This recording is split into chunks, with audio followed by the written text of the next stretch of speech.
it's that time of year where I review something that I should have done when I first started this venture 3 years ago. Yep, I'm going to be talking about one of the most successful and influential horror movies of all time. That's right, John Carpenter's The Babysitter Murders. Oh wait, what? Okay, to be fair, that was one of the working titles for this movie.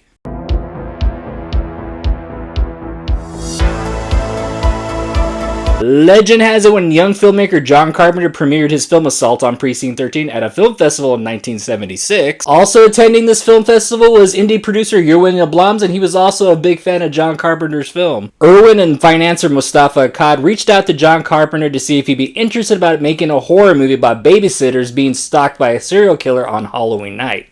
John Carpenter agreed only if he had full creative control and if his name was above the title of the movie. John Carpenter was paid $10,000 and was given a budget of $300,000 to $325,000 to make the movie. John Carpenter got his girlfriend at the time, which was Deborah Hill, to co-write the movie and also to produce the film. Carpenter was able to get friends from film school to be part of the cast and the crew, and John Carpenter wrote the music and also co-wrote the script. Alright, enough of my yapping, let's talk about this pumpkin right here in the opening credits.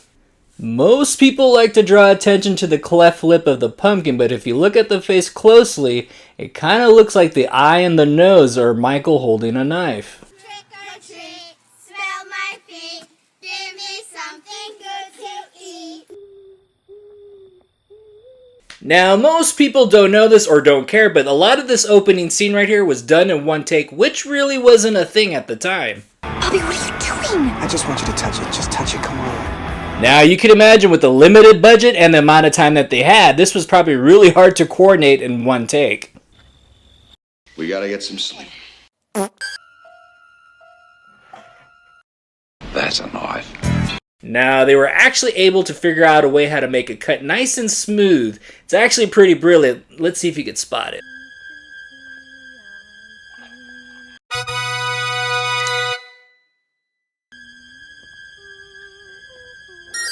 Now, to be fair, boobalicious babes combing their hair topless in the 70s was kind of a thing. Michael!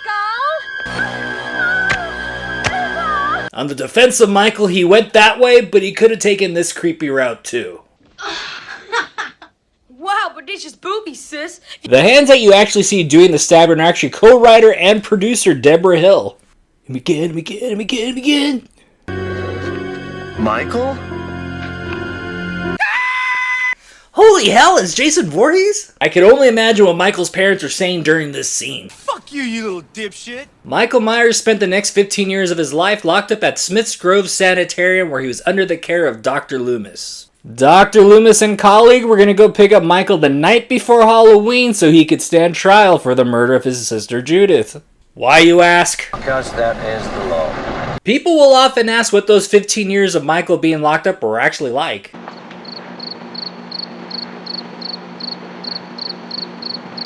Yeah, that's pretty much it, so never ask about it again. Something very peculiar is going on at Smith's Grove Sanitarium tonight, Listen, this could have been much, much worse. Michael could have resulted to lowbrow humor.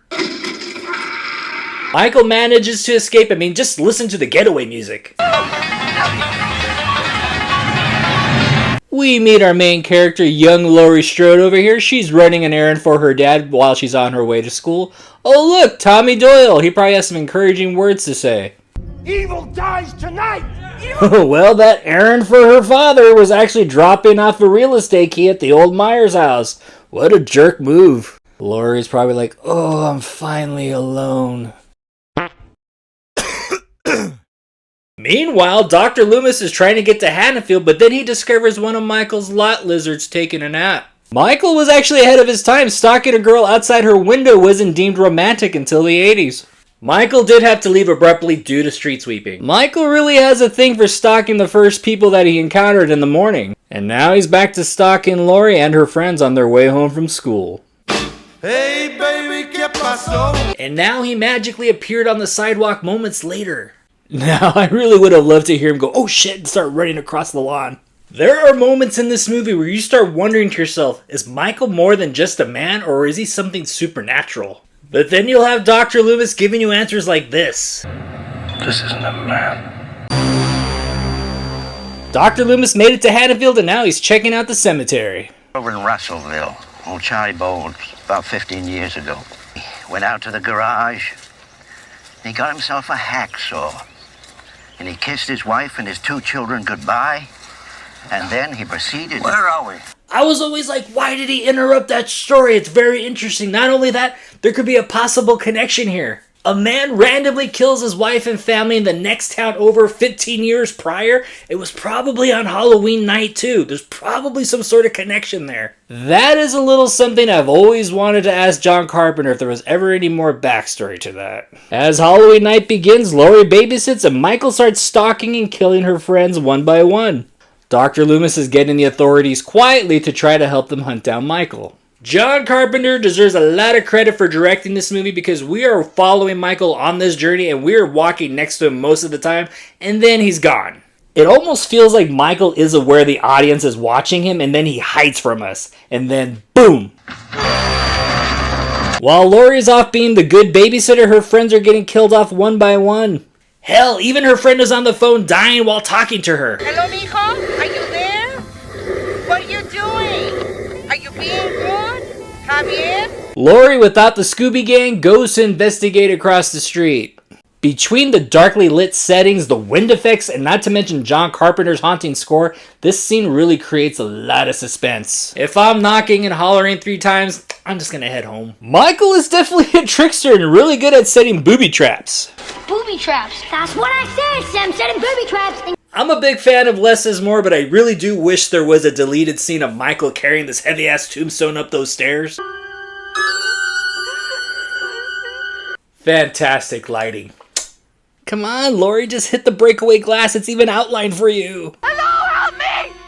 Here, please help me! Man, these neighbors are really going out of their way not to help. It's COVID, miss. Please stay 500 feet away. Man, I really wish I could have been there opening night in the 70s for this particular scene right here. Tommy, hurry up! Tommy, please! People were really not used to seeing scenes like this, and between the music, I wonder if people were really biting their nails. It doesn't matter if Michael gets stabbed in the neck because he is coming for you. And Laurie does what she can to protect the kids and herself.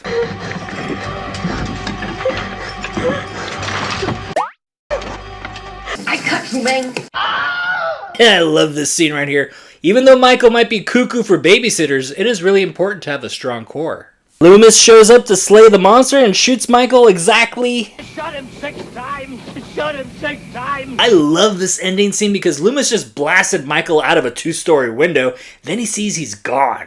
Like, Loomis has 2 different expressions here. One is like, oh shit, and the second one is like, I knew it. This is such a Michael thing to do.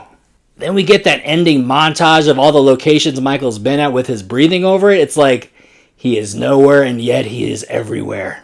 What's really interesting about the movie Halloween is the connection that it has to the movie that came out a few years prior, which is Black Christmas, directed by Bob Clark. Legend has it Bob Clark and John Carpenter were going to work on a movie together, and Bob Clark had no interest in making another horror movie.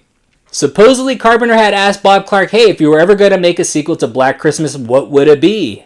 Bob Clark responded with, well, the killer would have gotten caught after the first film, but a year would have passed, and the killer would have escaped a mental asylum. And unfortunately, the Bob Clark and John Carpenter collaboration never happened, but shortly after that, that's when producers came to John Carpenter with the idea of Halloween and babysitters getting stalked by a psychopath. Bob Clark did say him and Carpenter were good friends, and there was no way that John Carpenter even ripped off the idea. He was just very much influenced by the story, and not to mention producers already had the title of Halloween as their movie.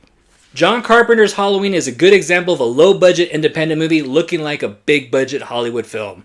We have great lighting, great cinematography, not to mention a great suspenseful score, and you have Donald Pleasence selling the lore and the evil of Michael Myers. You have a great, likable young cast, and not to mention an iconic horror character with an iconic mask. Well, that is my review of Halloween. Hopefully you got some belly laughs. Hopefully you got some good paraphrase information. Are you a fan of John Carpenter's Halloween? Do you love it? Do you hate it? Please comment below and let me know. And please, don't forget to hit like and subscribe. I'm Mike the Movie Misfit, and I'll see you at the movies. The only reason she babysits is to have a place. Shit. I have a place for that.